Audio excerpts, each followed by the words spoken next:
contact avec Moïse. Monsieur, parce qu'il nous semble si que... vous continuez à poser des questions sur ces individus-là, j'arrête l'interview. Mais Noël Tchani, parlons-en quand même. Est-ce que vous êtes la personne qui doit porter ce projet ou cette proposition de loi, surtout quand on sait, selon des sources concordantes, que vous-même, vous avez déjà renoncé à la nationalité congolaise? Monsieur, si vous continuez à affirmer des choses qui ne sont pas vraies, j'arrête l'interview. Je vais vous dire une chose. Je parle des sources concordantes. Non, je vous dis, si vous continuez donc à raconter des bêtises, j'arrête l'interview. Ça ne vaut pas mon temps. Ça ne vaut pas l'unité nationale et de l'intégrité territoriale, je réitère mon engagement constitutionnel de défendre la patrie jusqu'au sacrifice suprême.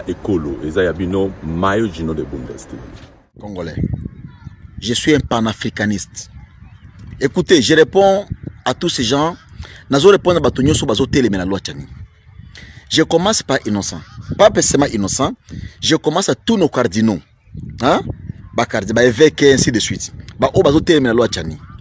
Je vous réponds, vous, messieurs les évêques et les cardinaux, vous. Vous qui ne comprenez pas l'essence de la loi Tchani, l'essence de père et de mère. Vous pensez que non, on est en train de chasser les étrangers chez nous? Vous pensez qu'on est en train de chasser les étrangers chez nous? On ne chasse personne. Écoutez bien. Innocent, écoute-moi bien. Aux artistes. Tu dois être comme un ambassadeur.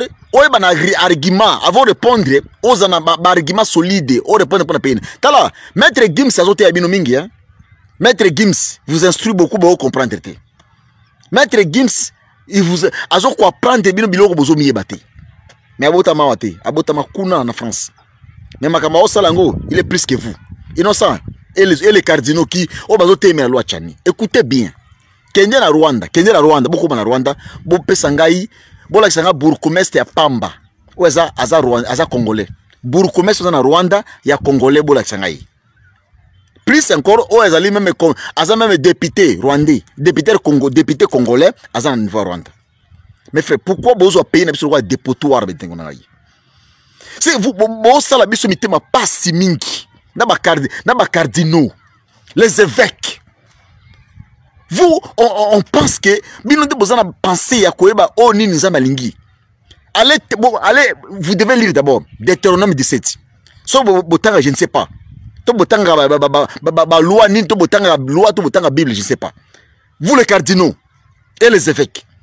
Bokende botala d'abord Deutéronome 17 et l'obinin. Pourquoi notre pays est lingué comme un dépotoir? Pourquoi vous ne voulez pas la loi Tchani et les cas? Pourquoi vous ne voulez pas tout à clé? On ne chasse personne, monsieur. Mais pourquoi vous ne voulez pas que c'est cette loi et les cas? Pourquoi vous avez tellement la honte à Congo? Kenya la Tunisie. Lequel ngai o ezali étranger à député. Lequel nga moto ata botami na Tunisie wana. Abotama na Tunisie, la kisa la Tunisie o azali député na Tunisie. Mais il n'est pas un Tunisien, papa na ya wana, maman n'est pas ya wana, mais comme député. Pourquoi vous jouez avec nous comme ça, dit? Pourquoi vous blaguez avec la RDC? Monsieur, vous... Oui, bonjour, bonsoir, ça dépend de l'heure à laquelle ça va vous trouver dans vos maisons. C'est votre humble serviteur Mayo Gino de Bundes TV. Nous sommes venus encore pour vous présenter notre émission d'aujourd'hui concernant la loi Tchani. Loi Tchani elingi koloba nini. So tout le monde qui na loi Tchani, ou batwazo betamitu, ou batwazo mitungisa trop, que non loi Tchani ekolekate, ekosalaboyete. Tout le monde qui ba mindele ba komi ko teleme la loi Tchani, tout le monde va payer étranger so teleme la loi Tchani. Alors moi, Mayo Gino de Bundes TV, nous sommes venus encore pour na ko passo lampoke pour na ko expliquer ba congolais. Naba bandeko o bazana ignorance, ba congolais o bazana ignorant. Alors loi Tchani wana ezali vraiment iloko moko que vraiment eza bien. Parce que ce que mon neti bamboko tozali tango toye na opes exemple nanga moko tant na mboko aussi kala ba Europe na poto to komi ba koto yo eloko ni ezalaki que tozana no très chaud. J'étais très jeune, alors j'étais vraiment chaud. Un jour, je suis enregistré la police, armée, la police, alors bazo batu. Comme quand on a la famille, soda, on a oncle, tante, on a la police.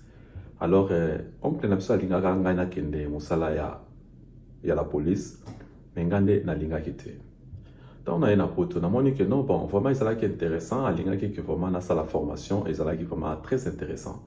Donc, on a commis poto, on a dit, il faut à peine continuer na sala na musala ya la police, parce que na moni que la police, ils allaient que na étranger, malgré beaucoup yo, ils allaient que ba étranger, pe bazali na la police, mais bazali na bango mingité.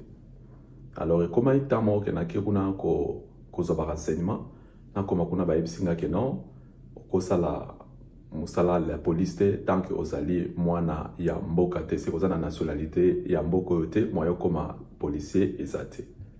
Alors, oyebi ke toye sika tozana na esprit moko ke tozoluka eloko moko il faut sala pona futur. Pona kotanga bomino oyebi na makamba poto soko yesika kotanga il faut nanu ozala vraiment en ordre. Alors, tu as en ordre, tu as continuer l'étude, et tu as la limite que tu as langue, après, au Sukiwana, aux élites, tu as accepté que non, on va dans la alors là, tu as cette opportunité de continuer l'étude. Alors, tu as dit que tu as dit que tu as nano, langue, tout ça, après que tu as reconnaître en tant que résident dans Bokarana, de wana au continuer l'étude. Alors, mais tout d'abord, il faut forcer au moko dans des langues. Alors, ils allaient ma bête, ils avaient mis quoi Boka, mutako, il presser ba autorité, ils allaient bon partout dans le monde. Alors, tozongi, ba yepsa inga na ba officier na kutarawana, ba yepsa inga non seulement dans la nationalité moyo sala ok dans la police ezate, ok ne peut armée ezate. Alors, na zonga ki nangai, ils allaient ki na mona ki on c'est normal. Bon, surtout que dans le Congo, vous voyez que le Congo est un peu comme le Congo est un peu comme l'étranger va diriger Mbokarana. L'étranger a dirigé Mbokarana pendant ce qui est 30 ans. Alors, et ça que ce qui est 30 ans, ce qui est 25 ans. Alors, est-ce comme que les lois voté loi moko que non, l'étranger pas comme sous na ba place où ya ba na mboka li sous té, c'est que ba place où que non, ils allaient très c'est très dangereux pour les étrangers à la place pour ne détruire Mbokate. Alors, il y a que non, il faut pas voter loi wana ya Tchani. Ils ont kitoko, ils ont bien pour na bana Mboka. Mboko nous sommes allés avant comme par exemple président, il faut la papa na yo azali mwana Mboka, maman na azali mwana Mboka. Nde okoma ba place wana. Bon, ils ont ba place mosuki okoko koma na yo. Mais ils allaient te que ba place neti ba kokoma président, kokoma ba ministre de la défense, mais comme ma place on a c'est ça ma place il faut bana mboka de bazola ebonga ana alors pona akoki koteka mboka na été mais ça la bongo partout dans le monde ce que moni lelo bana mboka mususu baso telemela ke non to lingi balwana te bana wana baza bana mboka te bazali que étranger baza étranger peut-être ba uta alors ba ebike ceux qui va découvrir ngai na koki ko sala na ba service mususu te ezala raté so ok na Allemagne comme Bundeskanzler, ce qui est à Mboka, comme ministre de la défense, ce qui est à Mboka, comme général, la position n'était pas à Mboka. Surtout na France, mais il faut à Mboka, papa la maman, Amérique, alors mais comment Bango Lingate, qui est un Congolais, a voté loi, que non, moi il faut Mboka, Azalazo a place wana Oyalikolo. Alors il y a un problème là parce que Batouana bazo sepelate pour que moi namboka soit ebonga bango balingi ke bache ba former mutu moko na mboka moko na mboka na bango bakoyaka ka ba poser ali vanda wana ba esala ndenge balingi bayiba ndenge balingi wana nyonso wana e pasaki na conférence au basala na Berlin au bakabola ka ba Afrique ezali ke ba signa ba mikanda na bango kuna alors que batu ba congolais ba koki ko zwa indépendance te ba pesi ba indépendant mais baza indépendant azwa indépendance te ezaka ka pona ko sala ka semblant que non tout ka bango bongo to e ba biso nde to contrôler bango alors eza indépendant pa ya solo te mais soki bolingi que vraiment mboka ne bonga ezali il faut loi na ebima et puis ekobima ba mataba kita loi Tchani ekobima parce que ezali loi moko kitoko eko sunga ba génération na génération so moi un étranger akoki kokoma so ba place wana te parce que ba sakani na mboka na makasi ba yibi mingi ba yibi mingi. Alors cette fois-ci il faut moi na mboka so place wana pona que akoka ko sauver mboka na ye. Mais soki kaka ba mususu bazo boya yango, alors bato wana bazali vraiment ba père de mère te ozomona. Neti par exemple biso boye toza na ba nationalité soki combien toza ba na mboka même toza ba africain toza ba nationalité tozi ba nationalité ba mboka mususu, c'est normal. Mais soki neti na lina chal neti libaya ke nanga lelo na koma pe nini président, alors et que ça n'a pas chaté parce que tant que n'a changé de nationalité, mais ceux qui loi et lobby que non comme a changé de nationalité, mais ceux qui ont de père et de mère, mais n'a pas chaté parce que n'a pas de père et de mère, tous changer de nationalité parce que la situation est va beaucoup nabiso et là qui catastrophique. C'est un peu ça. Mais aux alliés de père et de mère, mais aux alliés tout cas que non, bon, on a changé d'anglais parce que loi ya mboka ndenge pese li bato opportunité ya ko changer, alors tu peux changer, mais il faut usala la vérité wana que ozongi olobi nazala na nationalité boy. Mais ceux qui mboka ba boy ba lobi non comme oza moto ya mboka boy, alors oui ko se présenter te, alors il y a misala ezai belé ba place eza ba position ezai belé ezate kaka que non il faut osala kaka ozwa ba position ya bana mboka il faut bazwa non. Tout le monde a rendu qu'on a besoin de refaire la parenthèse, mais tout le monde a rendu qu'on a besoin de africain na Italie. A comment qu'un député, il y a moi aussi, il y a un Congolais, a comment qu'un député na Italie. Au moins que Racine grimasa qui sert na bisoana, papanda ko lingaye ata mukete. Mais fait de compte azala qui député, il faut pas respecter que comme un député, il n'y a pas de problème. Mais qu'on soit que dans présidence, ministre de défense, ou bien placement qu'on va vraiment pas place que non étranger à les Congolais, il ne faut pas accepter ça. Il ne faut pas accepter ça. Parce que beaucoup de alliés, tout le monde a dit que au coma président, aux amours en bokate. Non, pas que tchai, pas que tumbayo, pas que lukate, ti pas que bomayo. Partout dans le monde, ils ont bongo. Alors, ils ont été Congolais.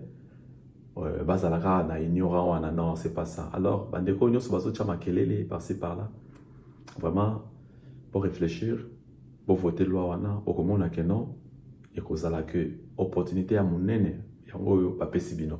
Ce qui pour sali kaka que non, pour lingi yango te, pour sali ba désordre, alors vous allez vous regretter plus tard parce que au côté ça milinga mbila parce que mon délai place tovandi na même délai tout ça la na bango, to liara na bango, mais il faut vous allez à colingo 100% te, à colinga yo mais à colingo 100% te. Tout le monde a par exemple aux noirs même si au botama awa mais makamwana izala kaka ndenge nangoka izala que non comme ya yebi ya vanda botama awa alors to zoaika non pas que zoayo soki net ba monike ndeko na bango azokokate mususu soki bazokokate nde yo osala so babzio c'est que tu es le dernier na position ya suka nde ba zoayo to ba monike bazana choix te. Alors là, ils vont te prendre. Mais kobo sanateke, mozungu, azamabe, alingi ba progresser te, ba zomayele na bangote. Mais ba ebi ba zobo sanake non. Solution, ils ont na Afrique. Alors vraiment, loi wana vraiment ngana betisete, biso ba mayo dino de Bundesliga to betisete que non loi wana il faut ebima parce que irosunga bana ya mboka. Alors mboka wana ekobonga.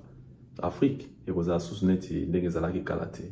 alors vraiment c'est ça que je voudrais vraiment vous éclaircir que vraiment il faut ça là vraiment tout que pour voter loi wana pour na que usunga pas génération en génération wana esclavage et silé alors mon délai azobanga que non Congo comme on a indépendant mon assure pour na que bango ba bénéficier sur na eloko te yango wana bozo mona bazo sala ba mata kita pour na ko faire corrompre le président actuel Oyo Azali na Bonga ya Congo. Alors ce qui bino ya RDC pardon. Alors ce qui bino so tchana mitu que non monde la résumé mais la bino solution. Et là comme rezate ba ko mais la bino kaka problème. Bazaka problème. Bazo luka mata kita bazo luka ka solution que ou bien éliminer mon amboka ou bien ba corrompre mais tant ba corrompre fait des fins ba éliminer Alors, il y a comme ça décisif à lobby et l'autre côté, à collaborer. Alors, il y a un besoin de mata kita tout ça. Mais c'est pas là une question que poser qui le président de la Suisse concernant bien Mobutu o etika la kuna. Il a bien répondu que non, il faut que ça la que suivre nini wana dossier wana ils alla officiellement, il faut que suivre on peut récupérer bien Mobutu o etika kuna parce que cause raté que le président Kofi bazuika kabilo on a ba botoli bon ça c'est pas bien. C'est comme ozana mbongo na yo baeka ba botoli ba kuta kotika na ndako na yo ba bomio ba zimbo na yo. Non, c'est pas ça quand même. Il faut que ça la tout autorité de la RDC pour qu'on récupère bon bien oignon sur Mobutu atika na kati ya Suisse et que ça la bien dans le monde entier. C'est pas qu'en Suisse Mobutu atika mbongo est belé na étranger. Alors il faut récupérer ba biloko wana ko ça la bien pour na bana mboka ba bénéficier nango ba famille na épée ba bénéficier nango parce que les alliés ba bien ya population. Merci. Bon, ils allaient quand même Pokémon pour tout fongo là qui pour concernant loi Tchane. Alors bino so loi Tchane. Ceux qui vont voter aux a de père et de mère. Alors I love you. See you later.